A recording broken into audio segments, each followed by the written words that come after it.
اجوا کھجور باقلم محترم جاوید چودھری۔ ان کی کہانی محنت، ذہانت اور کامیابی کی ایک دلچسپ داستان ہے۔ آپ یہ داستان سنیں یا پڑھیں تو آپ بھی حیران رہ جائیں گے۔ کس طرح ایک معمولی ٹھیکیدار کے بیٹے نے میٹرک کے بعد زندگی کی سلیب اٹھائی، جو میٹرک میں بھی 1 نمبر سے پاس ہوا تھا۔ جیسے ڈرائیونگ کے علاوہ کوئی ہنر نہیں آتا تھا، جس کی زندگی کے پہلے ٹھیکے کی مالیت 1500 روپے تھی، جو اپنے ہاتھ سے سفیدی کرتا رہا تھا۔ پھر اس نے سڑک بنانے کا معمولی سا ٹھیکہ لیا اور زندگی کے دروازے اس پر کھلتے چلے گئے۔ یہ کس طرح 50 پیسے بچانے کے لیے 10 کلومیٹر پیدل سفر کرتا تھا، اور اس نے بیٹی کے علاج کے لیے کس طرح پیتل کا حمام بیچا۔ یہ چھوٹے چھوٹے ٹھیکوں کے لیے کس طرح 2 دن دفتروں کے سامنے بیٹھا رہتا تھا، اور اس کی بیگم کی زندگی کی سب سے بڑی خواہش 5 مرلے کا چھوٹا سا مکان تھا۔ اور پھر اس نے کس طرح ہاؤسنگ سیکٹر کو باقاعدہ لائف سٹائل میں تبدیل کیا۔ اس نے کس طرح پاکستان کی سب سے بڑی ہاؤسنگ اسکیم کا سنگ بنیاد رکھا، اور اس نے کس طرح بیرونی سرمایہ کاروں اور غیر ملکی کمپنیوں کو پاکستان آنے اور کام کرنے پر رضامند کیا۔ یہ سب ایک حیران کن داستان ہے، اور اس کے اندر اس ملک کے نوجوانوں کے لیے بے شمار سبق ہے۔ ہم لوگ بدقسمتی سے سیلف میڈ لوگوں کو آسانی سے قبول نہیں کرتے۔ ہم ہر کامیاب شخص اور اس کی کامیابی کو مشکوک نظروں سے دیکھتے ہیں۔ آپ کو اکثر لوگ کسی کامیاب شخص کے بارے میں یہ کہتے ہوئے دکھائی دیں گے، یہ کل تک موٹر سائیکل پر گھومتا تھا، یا کل تک اس کے پاس سائیکل تک نہیں تھی، اور آج یہ رولس رائس پر گھوم رہا ہے، یا اس کے پاس ذاتی جہاز ہے، وغیرہ وغیرہ۔ میں تو اس کو اس کے دادا یا اس کے والد کے دور سے جانتا ہوں۔ ان کے پاس کھانے کے لیے روٹی نہیں ہوتی تھی، اور آج یہ لنگر کھانے چلا رہے ہیں۔ یہ ساری باتیں ہمارے معاشرے کی ایک ایسی خامی کو ظاہر کرتی ہیں، اس کی وجہ سے یہ ملک تنگ نظر لوگوں کی جگہ بنتا چلا جا رہا ہے، جبکہ دوسرے ملکوں میں بل گیٹس ہو، وارن بفٹ ہو یا امبانی فیملی ہو، سیلف میڈ لوگ معاشرے کے رول ماڈل ہوتے ہیں، اور بل کلنٹن جیسے سیاستدان عالمی فورم پر کھڑے ہو کر بڑے فخر سے اعلان کرتے ہیں، میں بل گیٹس کے ملک کا صدر ہوں۔ اس کے مقابلے میں ہم ہر ترقی کرنے والے شخص کو حقارت، مذاق اور تحقیر کا نشانہ بنا دیتے ہیں۔ ہم اس کے غریب والد یا دادا کی ہڈیاں قبر سے کھود کر نکالتے ہیں، اور ہر اس ڈائننگ ٹیبل پر سجا دیتے ہیں جہاں پر اس شخص کو عزت ملنے کا ذرا برابر بھی امکان ہوتا ہے۔ اور ملک ریاض بھی ایک ایسا ہی خوش نصیب شخص ہے۔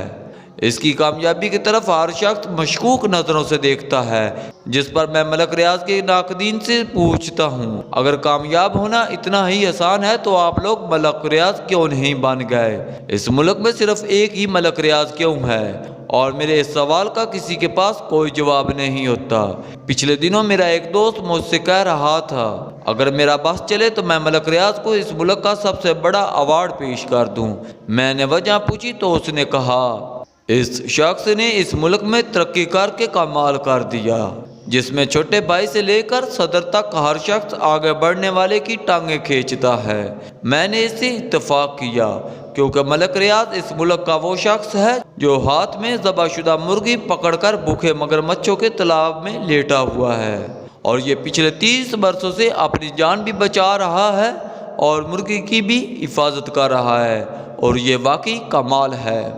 میں یہ کالم ملک ریاض کی تعریف میں نہیں لکھنا چاہتا تھا، کیونکہ میں جانتا ہوں اس منفی معاشرے میں اس قسم کی تعریفیں سپنی کی زچگی کی حیثیت رکھتی ہیں، جس کے بطن سے چند لمحے میں شکوک کے درجنوں انڈے پیدا ہو جاتے ہیں، اور اس سے سازش کے سینکڑوں سپولے جنم لیتے ہیں۔ لیکن میں اس کے باوجود خود کو روک نہیں سکا، کیونکہ ملک ریاض واقعی فلموں اور ناولوں جیسی شخصیت ہے۔ لیکن میں اب اصل موضوع کی طرف واپس آتا ہوں۔ ملک ریاض کو 1995 میں دل کی تکلیف ہوئی۔ ڈاکٹروں نے بتایا آپ کے دل کی 3 نالیاں بند ہیں، چنانچہ آپ کو فوراً انجیوپلاسٹی کرانا پڑے گی۔ ملک ریاض انجیوپلاسٹی کے لیے لندن جانے لگے تو سابق army chief general Aslam Beg نے انہیں دل کی تقویت کے لیے طب نبوی صلی اللہ علیہ وآلہ وسلم سے ایک نسخہ بتایا، جنرل اسلم بیگ کا کہنا تھا انہیں 56 سال کی عمر میں دل کا عارضہ لاحق ہوا۔ یہ اپنے مرض کو خفیہ رکھنا چاہتے تھے کیونکہ اس سے ان کے فوجی کیریئر پر زد پڑ سکتی تھی۔ چنانچہ انہوں نے جدید علاج کی بجائے طب نبوی کا سہارا لینے کا فیصلہ کیا۔ انہیں کسی صاحب نے یہ نسخہ بتایا، انہوں نے یہ نسخہ استعمال کرنا شروع کر دیا اور یہ حیران کن حد تک صحت مند ہو گئے۔ جنرل اسلم بیگ کا کہنا تھا آپ انجیوپلاسٹی سے پہلے 1 مہینے تک یہ نسخہ استعمال کریں اور اس کے بعد اپنے ٹیسٹ کرائیں، اگر شفا ہوگی تو ٹھیک، ورنہ دوسری صورت میں آپ انجیوپلاسٹی کرا لیں۔ ملک ریاض نے جنرل اسلم بیگ سے یہ نسخہ لیا اور اس کا استعمال شروع کر دیا۔ 1 مہینے کے بعد یہ لندن کے اسپتال گئے، وہاں انہوں نے دنیا کے ایک نامور کارڈیالوجسٹ سے رابطہ کیا۔ اس نے ان کے ٹیسٹ کرائے اور ٹیسٹوں کے نتائج دیکھ کر انہیں بتایا آپ کا دل مکمل طور پر ٹھیک ہے، آپ کو کسی قسم کی علاج کی ضرورت نہیں۔ ملک ریاض نے اپنے پرانے ٹیسٹ اس کے سامنے رکھ دیے۔ اس نے دونوں ٹیسٹ میچ کیے اور یہ ماننے سے انکار کر دیا کہ یہ دونوں ٹیسٹ ایک ہی شخص کے ہیں۔ بہرحال قصہ مختصر، ملک ریاض پاکستان واپس آئے اور انہوں نے اس نسخے کو اپنا معمول بنا لیا۔ یہ 2009 میں ایک بار پھر لندن کے اسپتال کے اسی ڈاکٹر کے پاس گیا ہے۔ اس نے ان کے دوبارہ ٹیسٹ لیے، پرانے ٹیسٹ دیکھے اور اس کے بعد یہ بتا کر حیران کر دیا کہ 1995 سے لے کر 2009 تک ان کے دل میں کسی قسم کا کوئی فرق نہیں آیا۔ ان کا دل مکمل طور پر صحت مند ہے اور یہ کھائیں پیئیں اور موج اڑائیں۔ ملک ریاض یہ نسخہ آج بھی استعمال کر رہے ہیں اور اپنے بے شمار دوستوں کو بھی کروا رہے ہیں۔ جنرل اسلم بیگ بھی یہ استعمال کرتے ہیں اور یہ شاید اسی نسخے کی وجہ سے 84 سال کی عمر میں بھی نہ صرف صحت مند اور متحرک زندگی گزار رہے ہیں بلکہ ان کا دل بھی جوانوں کی طرح مضبوط ہے اور یہ آج بھی ٹیلی ویژن کے شوز میں کڑکدار آواز میں جواب سوال کرتے ہیں اور ان کی خواہش ہے پاکستان کم از کم بھارت پر ایٹم بم ضرور گرائے۔ یہ نسخہ بہت سادہ ہے، آپ اجوا کھجور کی گٹھلیاں لے کر پیس لیں اور اس پاؤڈر کی آدھی چمچ روز صبح پانی کے ساتھ نگل لیں۔ انشاءاللہ آپ کے دل کے تمام امراض ٹھیک ہو جائیں گے۔ میں آپ کو یہ بھی بتاتا چلوں، تاریخ اسلام میں پہلا ہارٹ اٹیک جنگ قادسیہ کے ہیرو اور فاتح ایران حضرت سعد بن ابی وقاص کو ہوا تھا۔ آپ کے دل میں اچانک تکلیف ہوئی، نبی اکرم صلی اللہ علیہ وآلہ وسلم کو معلوم ہوا تو آپ صلی اللہ علیہ وآلہ وسلم نے فرمایا انہیں اجوا کھجور گٹھلی سمیت کوٹ کر کھلا دو، یہ ٹھیک ہو جائیں گے۔ حضرت سعد بن ابی وقاص رضی اللہ عنہ کو اجوا کھجور کوٹ کر کھلائی گئی اور آپ صحت مند ہو گئے۔ یہ کھجور صرف سعودی عرب سے ملتی ہے اور خاصی قیمتی ہے، لیکن اس کے باوجود یہ امراض دل کی ادویات سے یقیناً سستی ہوگی۔ اس نسخے کے دونوں راوی زندہ بھی ہیں اور صحت مند بھی ہیں۔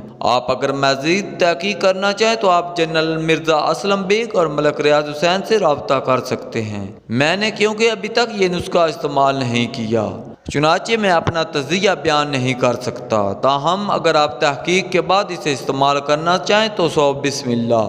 اگر آپ کو شفا نصیب ہو جائے تو آپ جنرل اسلم بیگ، ملک ریاض اور میرے لیے دعا فرما دیجئے گا، اور اگر شفا نہ ہو تو ہم تینوں کو معاف کر دیجئے گا، کیونکہ اس انفارمیشن کا مقصد نیک ہے۔